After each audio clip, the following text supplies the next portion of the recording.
All right, what we have here is a 2025 Tiffin Wayfarer, and it is going to get just about every upgrade we offer for it. The way these vehicles are designed is they are typically meant to either be plugged into shore power or be running on a generator. So if you want to pull off to the side of the road or go to a state park or go into a restaurant or something like that and leave the thing going, your only option would be to have the generator running. So what we're going to actually do is we're going to put 2 of the 630 amp hour batteries in this thing, a 3000 watt inverter in place of the 2000 watt inverter that's already in there. Both these batteries are going to go in this bay with that inverter. And all of that means that you're going to be able to run your AC and everything inside the vehicle on battery power alone. It's also getting a more efficient AC unit called the Atmos, and that's going to allow us to have longer battery life. So one of these batteries by itself with no help from solar or anything else will run that Atmos for 8 hours at full blast in 90-degree weather. If you're up north, it does have a heat pump. All right, the other thing that we're going to add is solar to the roof of this.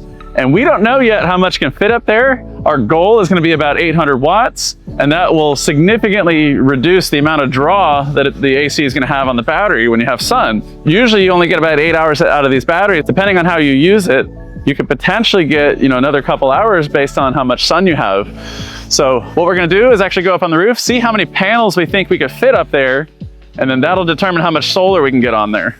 The other upgrade this vehicle is going to be getting is our anti-rock and roll package, which is essentially upgrading every component in the suspension in terms of ride comfort and keeping it from swaying right to left, which not just RVs, but I think every Sprinter should use or should get some form of this package.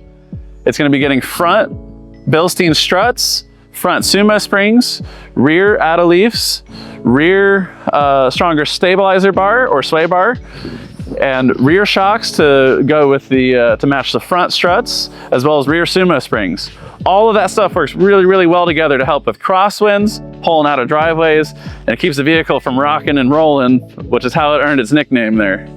So every Sprinter, I think, should get that, not just the RVs. Makes a world of difference, takes away the white knuckle experience on these things. The other thing that this vehicle is getting is dual DC to DC chargers. What that allows this to do is as the vehicle is driving or running, it will charge the house battery with up to 100 amps of charge. Or on your move to the next campsite, this Mercedes chassis is now charging your house battery, which it didn't do that before. So that's a pretty significant and good upgrade to have to arrive to your next campsite with a good charge in your house battery.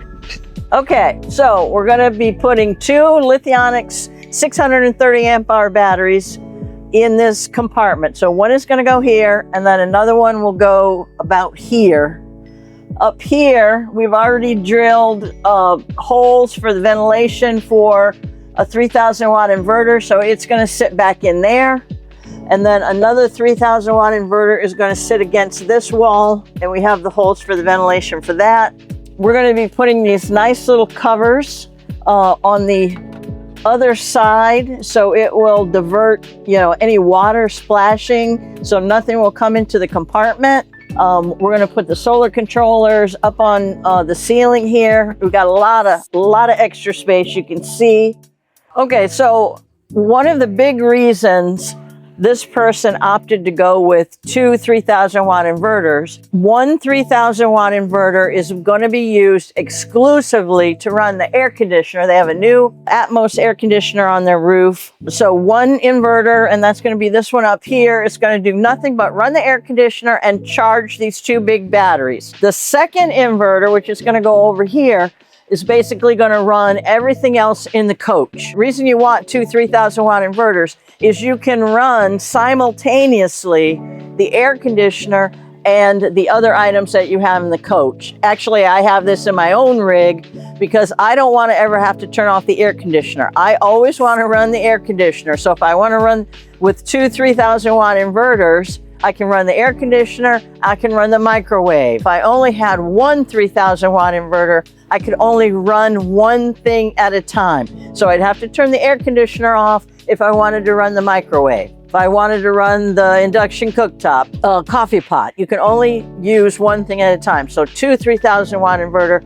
lets you use 2 large draw items simultaneously, and that's much nicer.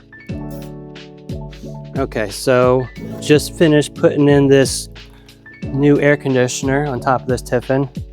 This one's 15,000 BTU. It has a soft start, so it can run on lithium batteries. Should be keeping this thing a lot cooler than the old Coleman that came off of it. Yeah, the breaker box that they had in here was only good for a single service of 30 amps, which basically means it was a single bus. But we need dual buses for the inverters, and particularly for the double inverters, because one bus, which is from here over, this is basically your shore generator power. And then this bus is your inverter powered circuits. So you have to keep the neutral wires for two differently grounded sources. Shore power is natural earth, and inverter power is frame. It's the chassis frame. So you have to, by code, you have to keep those differently grounded systems separated. So you've got to have a dual bus, you know, so you can have them separated by, you know, the buses for the power wires, and then you have to have dual buses for the neutral wire. So this side would be short power specific, and this side will be inverter power specific. All right, I'm here with my boy Stefan, best cameraman in the world, you know what I'm saying? I'm just kidding. Today I'm working on the Tiffin. We're doing a rock and roll on it, putting a new sway bar in. It's thicker than the stock one. It reduces body roll and sway. We got new bump stops. They're a lot thicker, bigger than the stock ones. Those will help out a lot. Bilstein rear shocks, and we got Bilstein front struts. They're ride a lot nicer than factory.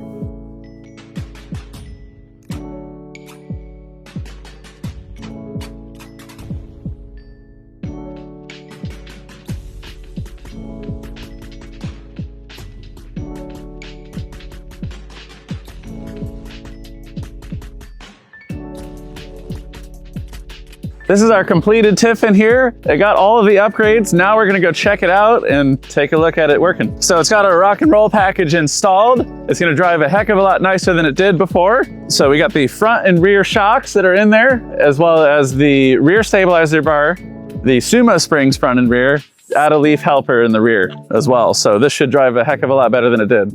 We've also got two 630 amp hour Lithionics batteries in here, as well as two 3,000 watt inverters.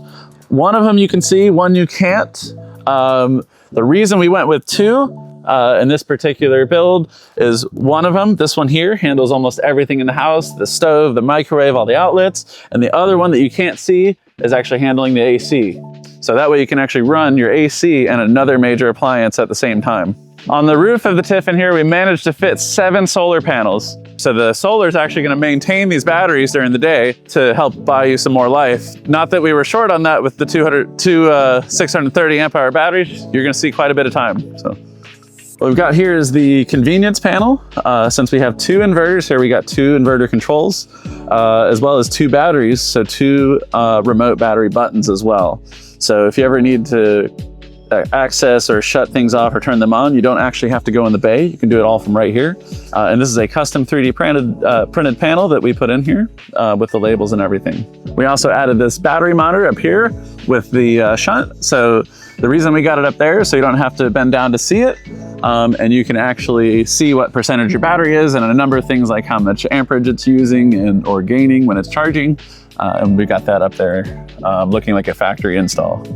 We've also got a Starlink Mini mounted on the roof, which we also do offer the mounting for those, and we do recommend the Mini for space. We also added an Atmos AC, which is much more efficient than the one that came off of here, as well as a lot quieter. It does utilize your factory interior stuff, so visibly you don't see much of a difference here.